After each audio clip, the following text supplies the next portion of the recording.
বৈষম্য বিরোধী ছাত্র আন্দোলন করতে গিয়ে যে 9 দফা আমি দেখতে পেয়েছিলাম, এর 2 নাম্বার যে দফা ছিল রাষ্ট্র সংস্কার করবে, তারা শুরু হয়ে গেছে অলরেডি। আমরা আহ্বান জানাবো যারা দায়িত্বে আছেন, ইমিডিয়েটলি সকাল আসতে আসতে যেন শুনি বাংলার 1628টা চেয়ারের আগের কেউ নেই, সব নতুন এসেছে। এটা এত জরুরি এখন, কারণ এগুলো সব ছিল জালেমদের দোসর। জালেমের একা অত ক্ষমতা ছিল না, এগুলো সব সাহায্য করেছে। যতগুলো কারাগারে আলেমদেরকে সব চাইতে বেশি শাস্তি দিয়েছে, তার ভেতরে কাশিমপুরের হাই সিকিউরিটি। এইটা এরা হুজুর দেখলে, আলেম দেখলে, একামতে দিনের লোক দেখলে ওদের বৃদ্ধি বেড়ে যেত। অন্যান্য মানুষ মার্ডার করে এসেছে, তারা সারাদিন ঘুরে বেড়ায়। আর আমার মূল্য চুরি মামলা 24 ঘন্টা ফাঁসির কন্ডেম সেলের ভেতরে তালা লাগিয়ে রাখে, এরপর আবার সিসি ক্যামেরা দিয়ে রাখে, আমার সাথে কেউ যেন কথা না বলে। এমনি মুখ দিয়ে কথা বের হচ্ছে, ভেতরে কত জ্বালা বলেন তো আমার। আমি আহ্বান জানাবো 1,10,000-এর উপরে এখনো পর্যন্ত বাংলার বিভিন্ন কারাগারে মানুষ বন্দী আছে। এর ভেতরে আমার মনে হয় 100 জনের 70 জনই তার মামলা সম্পর্কে আমার মতো জানি না। আমি যেমন 3 বছর পরে মুক্তি পেয়েছি, ওরাও দেখবেন 3-5 বছর 10 বছর পরে এমনি মুক্তি পেয়ে যাবে। শেষে প্রমাণ করবে আদালত যে এ নির্দোষ, কোনো দোষ পেলাম না। তাহলে 10 বছর নষ্ট করলেন কেন?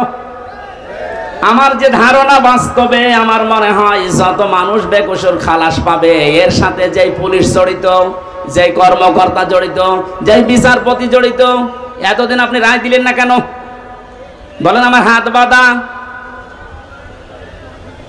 হাইকোর্টের বিচারপতি যদি বলে আমার হাত বাঁধা, তে চেয়ারে বসার দরকার কি? ভ্যান চালিয়ে খান। যেহেতু 1628 জনের মাত্র একটা হাত খোলা ছিল, বাকি সব বাঁধা ছিল।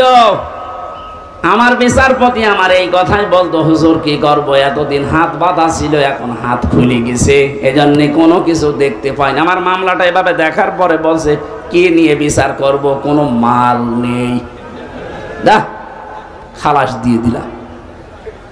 ওনার যেমন হাত খোলা, এখন ন্যায় বিচার করার সাহস পাচ্ছে, শক্তি পাচ্ছে। সারা দেশে যত চেয়ার আছে, কারো হাত আমরা বাধা দেখতে চাই না, সব খোলা দেখতে চাই। কালকে আমার রাতে ছিল চৌগাছা, ওসি সাহেব এসে আমার সাথে খাবার খাবে বলে আকাঙ্ক্ষা পেশ করে যে আমি খাবার খাবো।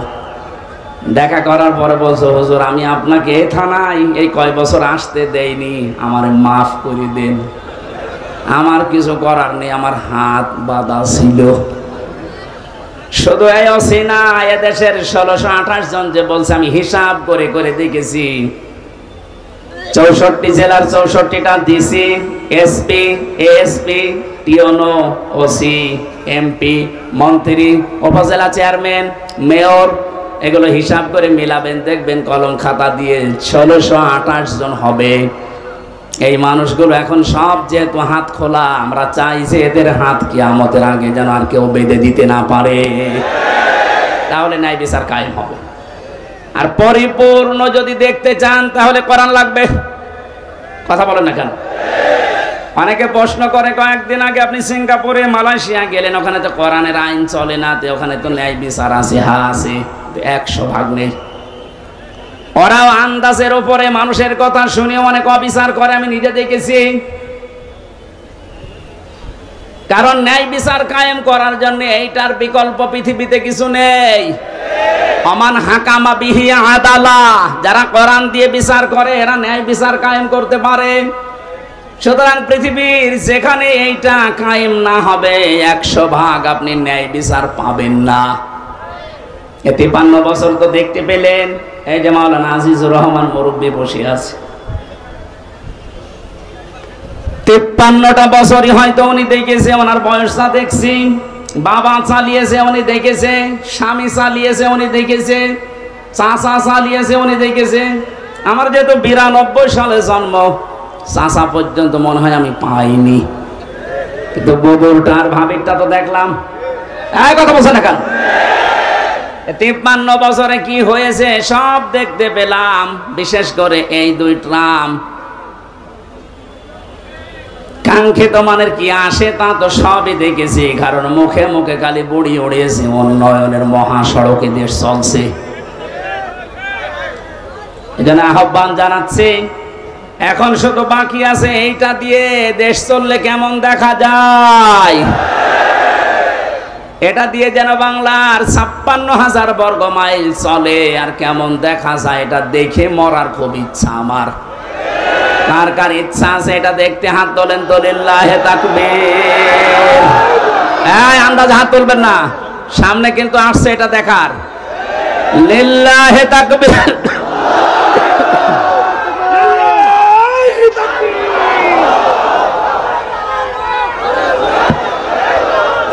আল কুরআনের আলো, আল হাদিসের আলো,